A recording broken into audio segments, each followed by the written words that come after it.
उस दिन तो बौंदिता ने बचा लिया तुम्हें, ये कुत्ते के पट्टे को तुम्हारे गले में पड़ने से। पर कब तक बचाएगी वो? सिर्फ एक साथ खड़े रहने से जीत जाओगे ये चुनौती?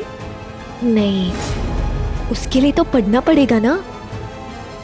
पर ये तुम भी जानते हो कि पढ़ना इन सब के लिए असंभव है। अरे, जिन हाथों में सिर्फ अलता सजा है वो कलम पकड़ेंगी? नहीं।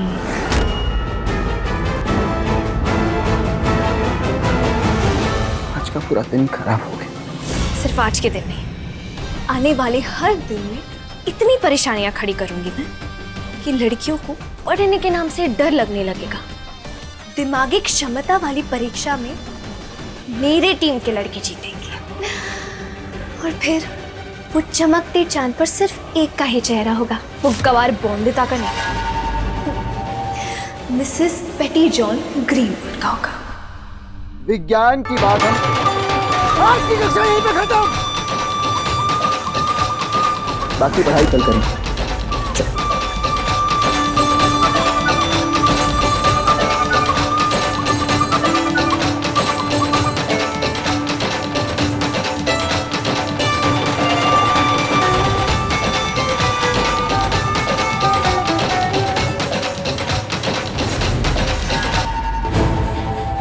क्या हुआ मास्टर जी? छुट्टी दे दी आपने? पढ़ाई हो गई इनकी? चलो, तो अब खाली बैठने से अच्छा है ये देख लो कि मेरे लड़कों ने कितनी पढ़ाई की है। क्यों? हाँ?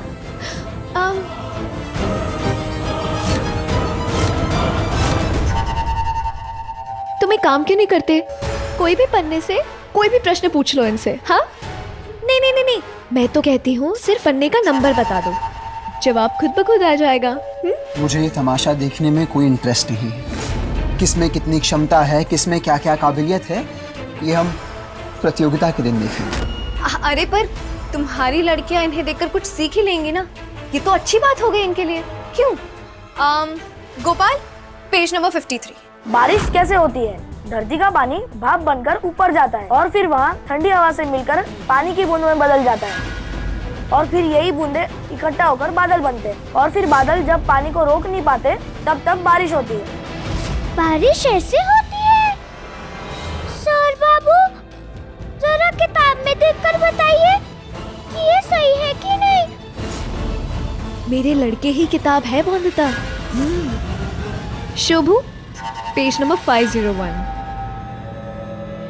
सूरज के सबसे पास है बुध, शुक्र, पृथ्वी, मंगल, बृहस्पति, शनि, अरुण, वरुण। इस बार मैं प्रश्न पूछती हूँ। आखिरी पन्ना। विनोद, पन्ना नंबर 1000। आसमान का रंग नीला क्यों होता है? इसके 3 कारण हैं। सूरज की रोशनी, हवा और हमारी आँखें। हमें लगता है सूरज से सिर्फ सफेद रोशनी निकलती है, पर ये गलत है। सूरज से और भी रंगों की रोशनी निकलती है, पर उन्हें हमारी आंखें देख नहीं सकती। इसके कारण हमें आसमान नीला दिखता है। इन्हें तो आखिरी पन्ने तक सब याद है। आज पहला दिन है और इन्हें पूरी किताब पन्नों से याद है। तुम सब 5वें पन्ने पर हो ना? परीक्षा इस महीने ही है, पता है ना अनिरुद्ध सर? कछुए की चाल चल रहे हो तुम लोग और मेरी टीम के लड़के गरुड़ की तरह हवा से बातें कर रही है। चलो बॉयज, आज के लिए इतनी पढ़ाई काफी है।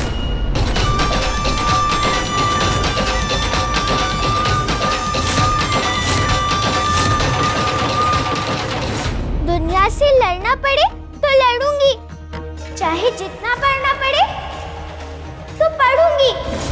पति बाबू को गुलाम बनाने का सोचा भूरी दीदी ने तो दुर्गा माँ से कहकर काली माँ बन जाऊंगी मैं।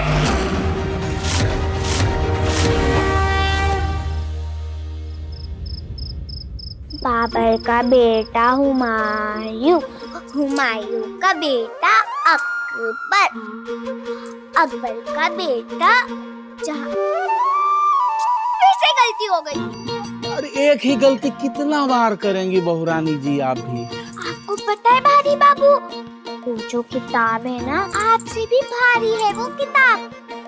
और आपको पता है हमने उसका क्या नाम रखा?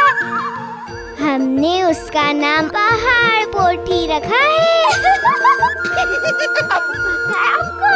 1000 पन्नों की किताब है, इतनी मोटी किताब है, और बस 7 दिन है उसे याद करने के लिए। आप तो खुद ही इतनी छोटी सी हैं, कैसे झंडा फहराएंगी इतने ऊंचे पर्वत पे? हार नहीं मान सकते हम भारी बाबू। आपको पता है एक एक पल कीमती है। जब तक समय है याद करती हूँ मैं। सही कहा उस बेटी थ्रीडमून ने। सच में कछुए की चाल चल रहे हैं। नहीं नहीं नहीं नहीं, हर हाल में पढ़ाई की गति बढ़ानी होगी। आपने भी ना बातों में लगा दिया मुझे। पढ़ने ही नहीं दी। बाबर का बेटा हुमायूं, हुमायूं का बेटा अकबर। क्या कर रही हो बहू? याद कर रही थी मुगलों की पुश्तें। क्या बात? वैसे आपको पता है काका ससुर जी, लड़कों की मंडली को पूरी किताब याद हो गई है। ऐसे याद की उन्होंने वो किताब जैसे घोल कर पी गए हो किताब को। तो तुम यहाँ क्या कर रही हो? जाओ और पढ़ो और घोल कर तुम भी पी जाओ पूरी किताब को। और हाँ, तब तक तुम्हें घर का कोई भी काम करने की जरूरत नहीं है। बिनोय, दा ठीक है, पर सुनो, पढ़ाई रसोई घर में बैठकर करना। कम से कम तुम्हें इस बात का एहसास रहे कि तुम रॉय चौधरी खानदान की बहू हो। बहू।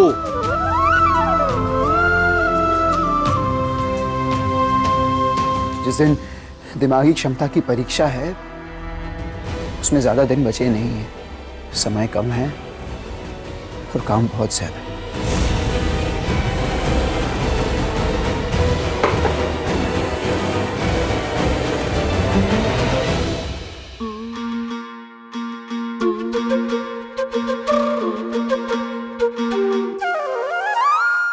इस चौक को मैं यूं ऊपर फेंकता हूं तो ये वापस नीचे क्यों आता है? ये ऊपर हवा में क्यों नहीं चला जाता?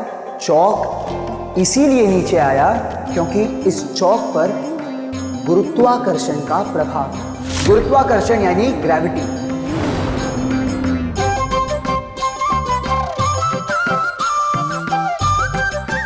ऐसे ही पेड़ से सेब गिरता है, गुरुत्व के कारण नीचे आ जाता है, ऊपर नहीं जाता। अरे भारी बाबू। हाँ बहुरानी जी।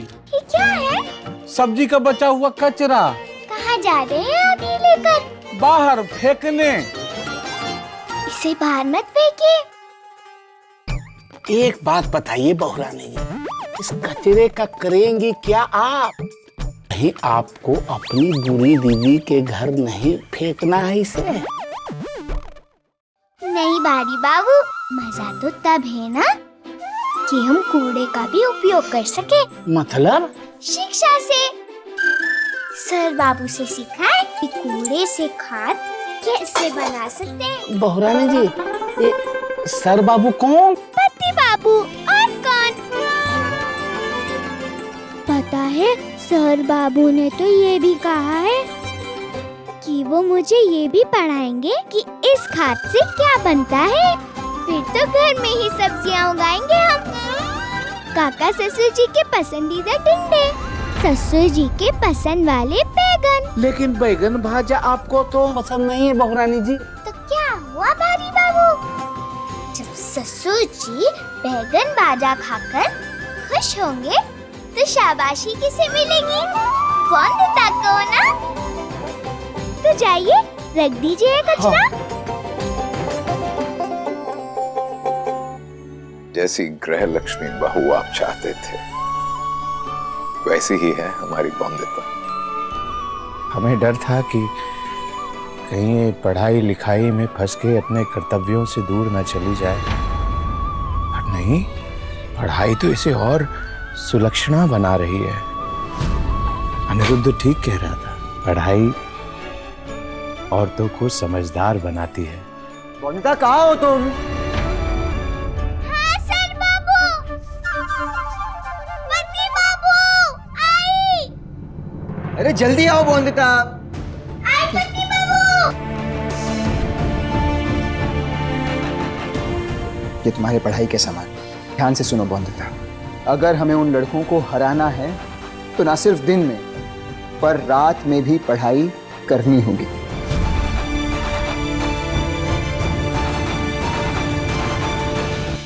दिन में 12 घंटे होते हैं, ये तो बताया था आपने। रात में भी 12 घंटे होते हैं क्या? दोनों को जोड़े तो कितने घंटे हुए पति बाबू? आज से तो मुझे पति बाबू नहीं, सर कहकर बुलाओगे। घर में पति बाबू कह सकती हूँ ना? हाँ बंदिता, 24 घंटे। 24 घंटे? 24 घंटे तो बहुत सारे होते होंगे ना? हाँ हाँ, बहुत सारे होते हैं और हमें बहुत सारी मेहनत भी तो करनी है ना, तभी हरा पाएंगे उन लड़कों को। ठीक है पति बाबू, अब से रात में भी बहुत सारा पढ़ेंगे हम। अनिरुद्ध, हम जानते हैं कि चुनौती बहुत जरूरी है हम सबके लिए। ये बहू का इस तरह रात बिरात घर से बाहर जाना ठीक है क्या? आपने ही तो कहा था कि पढ़ाई जो है सुलक्षणा होती है और गृह लक्ष्मी है हमारी बंदिता। तो ठीक ठीक है, अब तुम दोनों एक तरफ मिल जाओ हैं और हमें बना दो वो शैतान ग्रीनवुड। बेटा बात को समझ, हम बहू की पढ़ाई के विरुद्ध नहीं है, लेकिन आधी रात को भूत निकलते हैं मंडराने, शरीफ घर की बहुएं नहीं। ठीक है काका, अगर आप कहते हैं तो मैं बंदिता को रात के समय बाहर नहीं पढ़ाऊंगा, लेकिन लेकिन लेकिन काका एक शर्त होगी। क्या? आपको एक बात की इजाजत देनी होगी मुझे कि मैं उन लड़कियों को हवेली में लाकर पढ़ाऊं। आप हाँ कहेंगे उसके लिए? दिमाग खराब हो गया है तुम्हारा अनिरुद्ध, कभी नहीं देंगे। क्या तुम जानते नहीं हो हीरा मंडी की लड़कियों के बारे में हमारे क्या विचार हैं? तो तुमने सोच भी कैसे लिया कि हम उन लड़कियों को हमारे मंदिर जैसे घर में आने देंगे? पढ़ाई करा रहे हो ठीक है, हम उस बीच में नहीं आ रहे, तो तुम भी हमारी धर्म और धारणाओं के बीच में मत आओ बस। आप पढ़ाई से मना कर रहे हैं तो आप बीच में नहीं आ रहे पढ़ाई के। अनिरुद्ध, काका काका मेरी एक विनती है, मुझे अपने तरीकों से पढ़ाने दीजिए प्लीज। क्या तरीके हैं तुम्हारे? चिंता मत कीजिए काका ससुर जी, आपकी गृह लक्ष्मी पढ़कर कुछ नया ही सीख कर आएगी ना घर। आप ऐसा क्यों सोचते हैं कि आपकी गृह लक्ष्मी बाहर जा रही है? आप तो ये सोचिए कि जाकर वापस आ रही है घर, वो भी कुछ अच्छे से सीखकर। अब बहू पढ़ेगी तभी आगे बढ़ेगी ना।